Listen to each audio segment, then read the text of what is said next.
Hey everybody, this is Captain Kyle and welcome to another episode of Toy vs. Toy. Today the toys we're putting up against each other are G1 Repugnus, the Monsterbot, and we're putting them up against Titans Returns Repugnus, the Headmaster Monsterbot.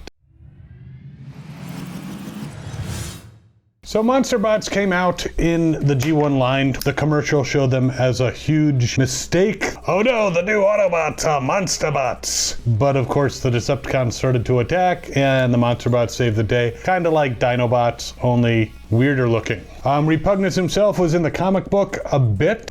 He was part of Fortress Maximus's team on Nebulos in the Marvel comics, and later on he showed up in other IDW comics. He's not exactly the most pleasant of individuals, kind of a bit mercenary. He's been known to use colorful language. What would colorful language be for a Transformer? Go interface yourself, you disposal unit aperture. But we do have the G1 version. This toy was provided by the people who run RetroCon. Check it out at www.retrocons.com. So as a robot, G1 Repugnus is a very stout guy. He's got a backpack, posability.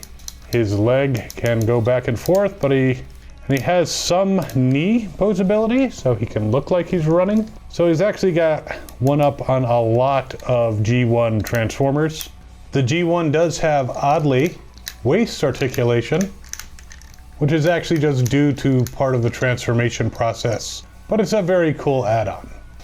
His arms, however, because of this particular piece here, you can't really move his arm totally forward or back. You can bend it at the elbow, and he does have a gun which he can point forward. You might think, well, of course he can point a gun forward. Have you ever seen G1 flywheels? He can't point his gun forward. But overall, a nice looking robot with some posability, and he's imposing. Titans Returns version, instead of a gun, he has these two sword-like things. He's got a lot more posability. He can definitely bend at the knee. He can pass the Jean-Claude Van Damme test, do all kinds of high kicks. His arm swivels, bends at the elbow, turns at the shoulder, can go off to the side.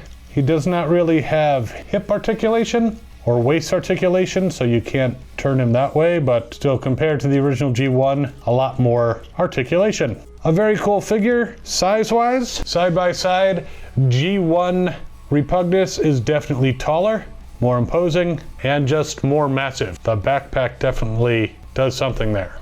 All right, monster mode. Beast mode? Something like that. So with the G1, of course, you need to put aside his weapon. And as with most G1s, the transformation isn't too complex. He does have some articulation at the legs, so he can face different directions.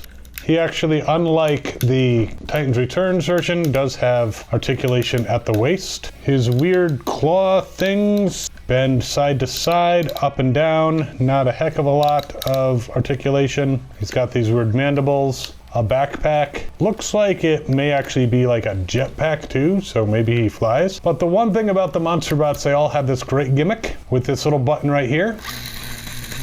Moves the mandibles back and forth and you can see sparks flying out of the mouth. So sparks were a feature in a few G1 toys. The Monsterbots had them. The Firecons had them. The Sparkabots had them. And this one just happens to still have enough of a flint so that it can shoot out sparks out of its mouth. So that's something cool that the current version doesn't have. All right, Titans Returns. Now he's a Headmaster, so pops the head right off. So the head is called Dastard. Supposed to be dastardly, or is he a little bastard? I have no idea. The transformation on this guy isn't too complex, but it's definitely a clever and updated transformation. As he is a Headmaster, this little dastard goes inside the chest piece. The weapons actually connect onto the back, and here he is. The head does not move, and no waist articulation. The legs can move quite a bit. The arms can go pretty much in and out. It's not a great amount of articulation here. I saw in the packaging it says you can push it outwards, but it doesn't seem to work that way in reality, and I don't want to force it and break it. Definitely a great homage to the original Repugnus. Does it have a lot more articulation? Definitely in bot mode, but not necessarily in creature mode. Side by side, the original Repugnus towers over his Titans Returns descendant, but there are some touches in the new one that are nice. The eyes are translucent plastic, whereas the eyes of the original are just painted on. And of course the original needed stickers to be applied to it, which stickers peel. The new one had some stickers that were put onto it, probably at the plant, but they don't seem to be as likely to peel, and there's not as many of them. The Titans Return version also comes with this little additional Headmaster, Solus Prime or something, who basically looks like, when you transform him, some kind of Cyclops or minion of Brainiac. Honestly, he's gonna go in a drawer somewhere. So there we have it, Repugnus versus Repugnus. G1 versus Titans Return. Both very cool toys, and which one is better? You decide. Vote right up here. Let me know if you think the original G1, who's a little bit more blocky but can shoot sparks, is the better of the two, or the new Headmaster version is a great update and the one that you would prefer.